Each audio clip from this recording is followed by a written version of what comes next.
Hello friends, आपका स्वागत है आपके अपने यूट्यूब चैनल इनग्रोसिंग पॉइंट में। तो फ्रेंड्स, आने वाले एग्जाम्स को देखते हुए हम लोग साइंस की एक मोस्ट इम्पोर्टेंट सीरीज स्टार्ट करने जा रहे हैं, जिसमें हमारा आज का टॉपिक है वनस्पति विज्ञान एवं उसके प्रमुख शाखाएं। हाँ फ्रेंड्स, वनस्पति विज्ञान एवं उनके प्रमुख शाखाएं। तो बिना स्किप किए हुए इस वीडियो को अंत तक जरूर देखें। यह वीडियो आपके लिए बहुत ही इम्पोर्टेंट होने वाला है। तो चलिए फ्रेंड्स, बिना देर किए हुए हम वीडियो को स्टार्ट करते हैं। तो फ्रेंड्स, हमारा आज का फर्स्ट क्वेश्चन है कि जीव विज्ञान शब्द का प्रयोग सबसे पहले किसने किया। हाँ फ्रेंड्स, बायोलॉजी शब्द का प्रयोग सबसे पहले किसने किया। तो फ्रेंड्स, इसका करेक्ट आंसर होगा ऑप्शन नंबर डी, लेमार्क एवं ट्रेविलेनस ने। हाँ फ्रेंड्स, जीव विज्ञान शब्द का प्रयोग सबसे पहले किया था लेमार्क एवं ट्रेविलेनस ने। यदि फ्रेंड्स हम बात करें कि लेमार्क एवं ट्रेविलेनस ने जीव विज्ञान शब्द का प्रयोग कब किया था, तो 1801 ईस्वी में लेमार्क एवं ट्रेविलेनस ने जीव विज्ञान शब्द का प्रयोग सबसे पहले किया था। चलिए अब हम नेक्स्ट क्वेश्चन की ओर बढ़ते हैं। तो हमारा नेक्स्ट क्वेश्चन है कि जीव विज्ञान के जनक यानी फादर ऑफ बायोलॉजी के नाम से किसे जाना जाता है। हाँ फ्रेंड्स, यानी बायोलॉजी के जनक कौन है। तो इसका जो करेक्ट आंसर होगा वह होगा ऑप्शन नंबर फर्स्ट, यानी जीव विज्ञान के जनक कहलाते हैं अरस्तु, जिसे इंग्लिश में एरिस्टोटल कहते हैं। ARISTOTLE। हाँ फ्रेंड्स, अरस्तु को इंग्लिश में एरिस्टोटल कहते हैं। यही जीव विज्ञान के पिता हैं और यही जंतु विज्ञान के भी फादर हैं। उसके बाद नेक्स्ट हमारा प्रश्न है कि जंतु विज्ञान के जनक कौन है, यानी फादर ऑफ जूलॉजी के नाम से किसे जाने जाते हैं। तो इसका भी आंसर होगा ऑप्शन नंबर फर्स्ट करेक्ट होगा, यानी अरस्तु जीव विज्ञान के जनक हैं और फिर जंतु विज्ञान के भी जनक हैं। यानी अगर हम बात करें कि देखिए फ्रेंड्स, यहाँ पर अरस्तु को जीव विज्ञान और फिर जंतु विज्ञान दोनों के पिता कहा जाता है। आपको याद रखना है, ये जो अरस्तु है यानी एरिस्टोटल, उसको जीव विज्ञान और फिर जंतु विज्ञान दोनों के पिता कहा जाता है। उसके बाद फ्रेंड्स, अगर हम बात करें तो जीव विज्ञान की, तो ये जीव विज्ञान मुख्य रूप से दो प्रकार के होते हैं। इसमें पहला होता है जंतु विज्ञान, जिसको जूलॉजी कहते हैं, और फिर दूसरा होता है वनस्पति विज्ञान, जिसको हम लोग बॉटनी कहते हैं। जंतु विज्ञान के फादर अरस्तु है, जबकि वनस्पति विज्ञान के फादर कौन है, थियोफ्रेस्टस। उसके बाद नेक्स्ट हमारा प्रश्न है कि वनस्पति विज्ञान के जनक कौन है, यानी फादर ऑफ बॉटनी के नाम से किसे जाना जाता है। तो अभी हमने बताया कि फादर ऑफ बॉटनी थियोफ्रेस्टस को कहा जाता है। ऑप्शन नंबर सी करेक्ट हो जाएगा कि वनस्पति विज्ञान के जनक थियोफ्रेस्टस। उसके बाद अगर हम बात करें फ्रेंड्स, यहाँ पर देखिए वनस्पति विज्ञान में पेड़ पौधे का अध्ययन किया जाता है, और जबकि जंतु विज्ञान में जीव जंतुओं का अध्ययन किया जाता है। आपको याद रखना है कि वनस्पति विज्ञान में पेड़ पौधे का अध्ययन किया जाता है, जबकि जंतु विज्ञान में जीव जंतुओं का अध्ययन किया जाता है। तो फ्रेंड्स, यह वीडियो आपके लिए बहुत ज़्यादा इम्पोर्टेंट है, क्योंकि हम बेसिक से स्टार्ट कर रहे हैं। हाँ फ्रेंड्स, आपको हम हर चीज़ topic by topic, step by step आपको हम बेसिक से कवर कराएंगे। तो फ्रेंड्स, यह वीडियो अंत तक जरूर देखें। उसके बाद नेक्स्ट हमारा है कि चिकित्सा शास्त्र के जनक कौन है। हाँ फ्रेंड्स, चिकित्सा शास्त्र के जनक किसे कहा जाता है। तो इसका करेक्ट आंसर होगा ऑप्शन नंबर बी, हिप्पोक्रेट्स को चिकित्सा शास्त्र का जनक कहा जाता है। उसके बाद फ्रेंड्स, हमारा नेक्स्ट क्वेश्चन है कि हिस्टोरिया प्लैंटेरम पुस्तक के लेखक कौन है। हिस्टोरिया प्लैंटेरम पुस्तक के लेखक कौन है। तो इसका आंसर करेक्ट हो जाएगा ऑप्शन नंबर सी, यानी थियोफ्रेस्टस। हाँ फ्रेंड्स, आपने इससे पहले पढ़ चुके हैं कि प्लांट यानी प्लैंटेरम से वर्ड देखिए स्टार्टिंग में क्या है, यहाँ पर है प्लांट, और प्लांट यानी पेड़ पौधा हो गया, और पेड़ पौधा में हम लोग पेड़ पौधे का अध्ययन करते हैं। हम लोग कहाँ पर, वो करते हैं वनस्पति विज्ञान में, और जबकि वनस्पति विज्ञान के फादर कौन है, तो वो है थियोफ्रेस्टस। इसीलिए हिस्टोरिया प्लैंटेरम पुस्तक के लेखक कौन हो जाएगा, Theophrastus. Option number C correct हो जाएगा। उसके बाद फ्रेंड्स, यदि हम बात करें इसके बाद नेक्स्ट की, तो हिस्टोरिया एनिमेलियम यानी जो एनिमेलियम होगा उसके लेखक कौन है, वो है अरस्तु।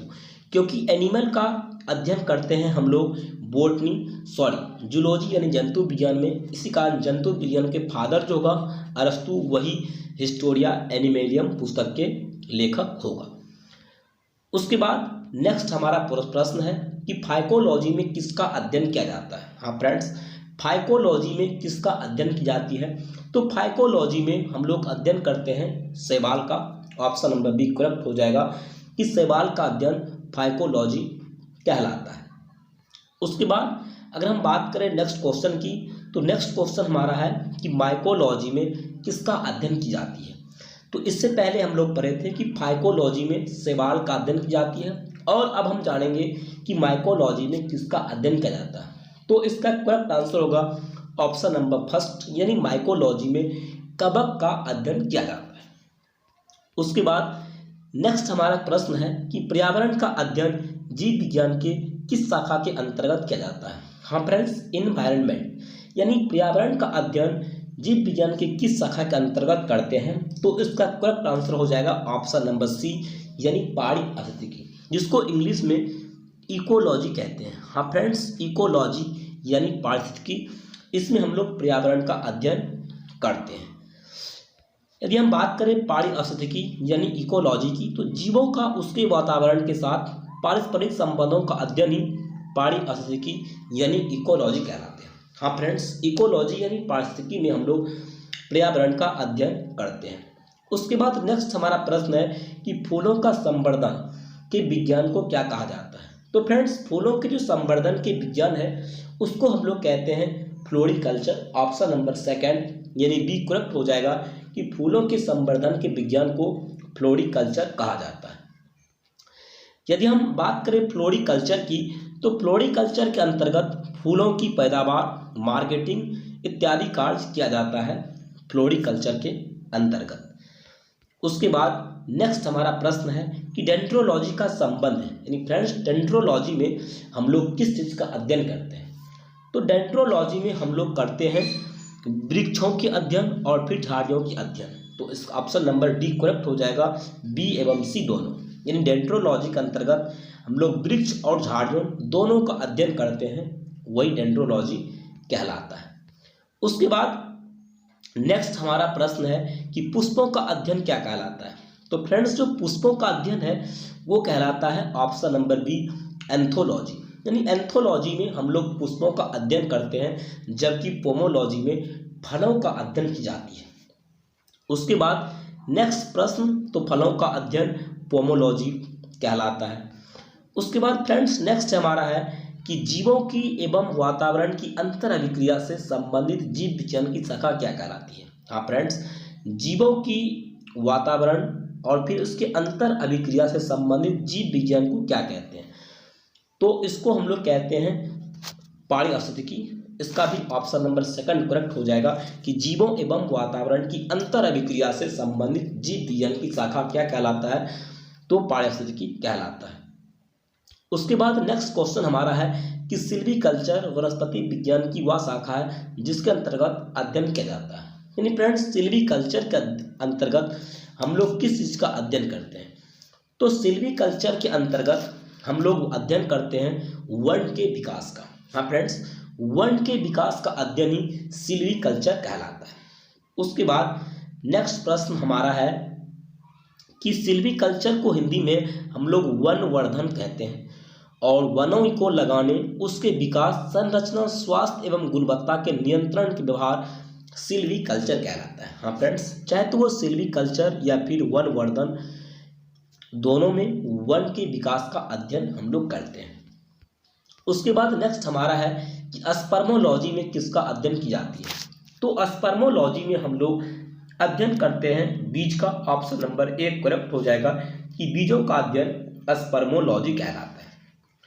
उसके बाद फ्रेंड्स नेक्स्ट हमारा क्वेश्चन है कि एग्रोएस्ट्रोलॉजी में किसका अध्ययन की जाती है।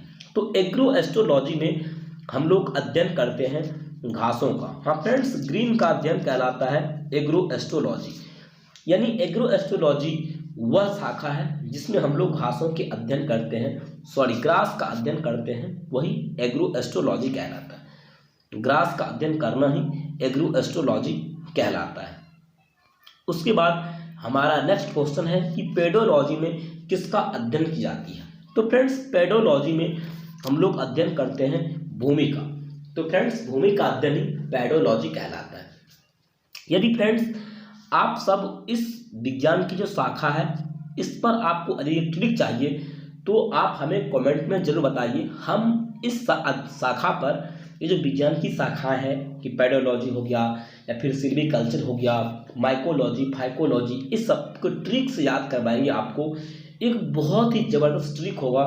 यदि आप सबकी चाहत है कि आप सबको एक प्यारा सा ट्रिक चाहिए तो आप हमें इस वीडियो के कमेंट बॉक्स में ज़रूर लिखें कि हमें ट्रिक चाहिए। तो फ्रेंड्स हम आपको जल्द ही ट्रिक प्रोवाइड करेंगे। तो फ्रेंड्स आज के लिए बस यही तक। हम मिलते हैं नेक्स्ट टॉपिक में। जय हिंद, जय भारत, वंदे मातरम।